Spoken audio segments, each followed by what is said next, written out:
स्वातंत्र्यानंतरची पहिली पिढी देश उभा करण्यात गुंतली. त्यांच्यासाठी स्वातंत्र्य म्हणजे अन्न, रोजगार, शिक्षण आणि राष्ट्रनिर्मिती होती. त्यानंतरच्या पुढील पिढीने उदारीकरणानंतरच्या संधींचा लाभ घेतला. सरकारी नोकरी, स्थैर्य आणि बचत हे या पिढीचे आदर्श होते. मात्र आताच्या जेनझी पिढीची स्वातंत्र्याची व्याख्या वेगळी आहे. या पिढीला करिअर निवडण्याचे स्वातंत्र्य, विचार मांडण्याचे स्वातंत्र्य, गुणवत्तेच्या आधारे संधी मिळवण्याचे स्वातंत्र्य आणि सन्मानाने जगण्याचे स्वातंत्र्य हवे आहे. त्यांना केवळ भूतकाळ मिरवायचं नाहीये, तर त्यांना हव्या आहेत भविष्य घडविण्यासाठी संधी.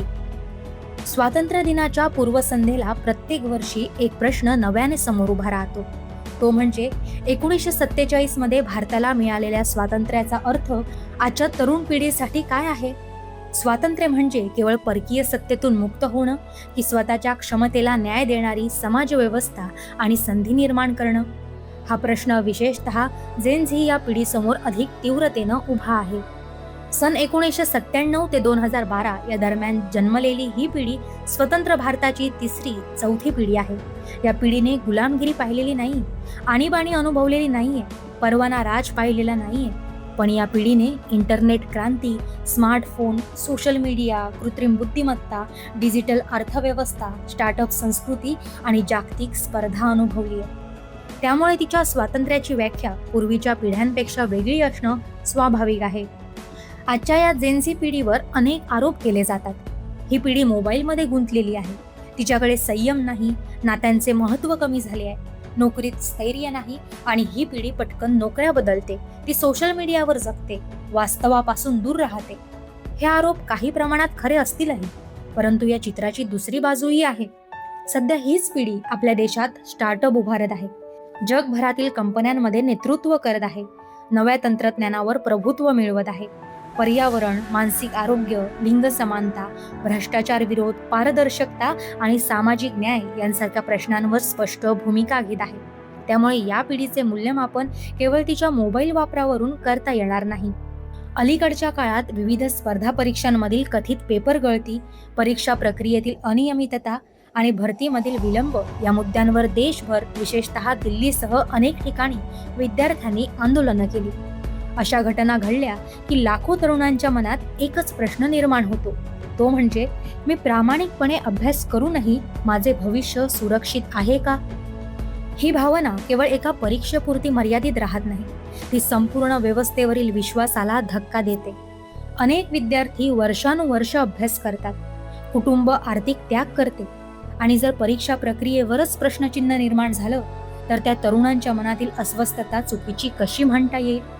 याचा अर्थ असा नाही की प्रत्येक परीक्षा किंवा प्रत्येक भरती प्रक्रियेवर संशय घ्यावा, पण जेथे अनियमिततेचे आरोप होतात तेथे त्वरित, पारदर्शक आणि न्याय चौकशी होणे, तसेच दोषींवर कठोर कारवाई होणे आवश्यक आहे.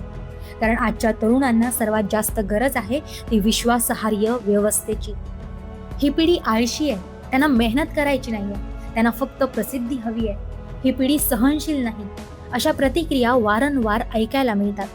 परंतु त्याच वेळी ही पिढी रात्रंदिवस कोडिंग करते, ऑनलाईन व्यवसाय उभे करते, परदेशी ग्राहकांसाठी काम करते, स्पर्धा परीक्षांसाठी वर्षानुवर्ष तयारी करते, संशोधन करते आणि जागतिक स्तरावर भारतीयांचे नाव उज्ज्वल करते. आतापर्यंत प्रत्येक पिढीला मागील पिढीकडून टीका सहन करावी लागली आहे. एकेकाळी रेडिओ, चित्रपट, दूरदर्शन आणि नंतर इंटरनेट यांच्यावरही अशाच प्रकारची टीका झाली होती. त्यामुळे जेनझी बाबत संतुलित दृष्टिकोन ठेवण्याची गरज आहे. आजचा तरुण केवळ अभिव्यक्तीचं स्वातंत्र्य मागत नाही, तो संधींचे स्वातंत्र्य मागतो. त्याला गुणवत्तेवर आधारित शिक्षण हवंय, त्याला पारदर्शक परीक्षा आणि भरती प्रक्रिया, भ्रष्टाचारमुक्त व्यवस्था हवी आहे. त्याला उद्योजकतेला प्रोत्साहन, संशोधनासाठी संधी, मानसिक आरोग्याला महत्त्व, महिलांसाठी सुरक्षित वातावरण आणि डिजिटल युगातील गोपनीयतेचं संरक्षण हवंय. एवढंच नव्हे तर त्याला पर्यावरणपूरक विकास, जागतिक स्तरावर स्पर्धा करण्यासाठी दर्जेदार कौशल्य प्रशिक्षण देखील हवंय. आणि या पिढीची ही मागणी अवास्तव नाही, ही आधुनिक लोकशाहीकडून अपेक्षित असलेली मूलभूत अपेक्षा आहे. सोशल मीडियाने जेनझीला अभिव्यक्तीचं मोठं व्यासपीठ दिलंय. अन्यायाविरुद्ध आवाज उठवणं, सामाजिक मोहिमा उठवणं, शिक्षणाची साधने उपलब्ध करणं, उद्योजकता वाढवणं, हे सर्व यातूनच शक्य झालंय. परंतु त्याचबरोबर चुकीची माहिती, ट्रोलिंग, द्वेषपूर्ण भाषा, सततची तुलना, मानसिक ताण आणि व्हायरल होण्याची स्पर्धाही वाढली आहे. त्यामुळे डिजिटल स्वातंत्र्याबरोबर डिजिटल जबाबदारीही या पिढीसाठी तितकीच महत्त्वाची आहे. महात्मा गांधी म्हणाले होते की अधिकार आणि कर्तव्य या एकाच नाण्याच्या दोन बाजू आहेत. डॉक्टर बाबासाहेब आंबेडकर यांनी संविधानाने दिलेल्या स्वातंत्र्याबरोबरच घटनात्मक मूल्यांचे पालन करण्यावर भर दिला. स्वामी विवेकानंदांनी तरुणांना आत्मविश्वास, चारित्र्य आणि राष्ट्रसेवेचा संदेश दिला. या विचारांची आजही तितकीच गरज आहे. आजच्या या जेनझीला विचार करण्याचे स्वातंत्र्य आहे, पण तथ्य पडताळून विचार मांडण्याची जबाबदारीही आहे. त्यांना करिअर निवडण्याचे स्वातंत्र्य आहे, पण सतत कौशल्य विकास करण्याची जबाबदारीही आहे. त्यांना प्रश्न विचारण्याचे स्वातंत्र्य आहे, पण उत्तर शोधण्याची तयारीही ठेवावी लागेल. सन 1947 मध्ये आपण राजकीय स्वातंत्र्य मिळवले. आता 21व्या शतकातील भारताला संधीचे स्वातंत्र्य, गुणवत्तेचे स्वातंत्र्य, नवकल्पनांचं स्वातंत्र्य आणि विश्वासार्ह व्यवस्थेचे स्वातंत्र्य मिळवण्याची गरज आहे. जेनझीला देश सोडायचा नाहीये, त्यांना देशात राहून जागतिक दर्जाची संधी हवी आहे. त्यांना संघर्ष टाळायचा नाहीये, त्यांना संघर्षाचे न्याय्य मैदान हवं आहे.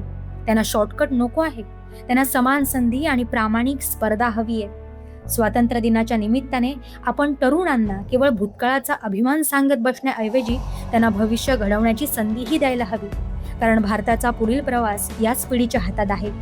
आजची जेनझी स्वातंत्र्याचा नवा अर्थ असा सांगते की आम्हाला केवळ बोलण्याचं स्वातंत्र्य नकोय, आम्हाला प्रामाणिकपणे मेहनत करून न्यायसंधी मिळवण्याचं स्वातंत्र्य हवंय. आणि कदाचित हाच विचार भारताच्या अमृत काळातील स्वातंत्र्याची सर्वात महत्त्वाची व्याख्या ठरू शकतो.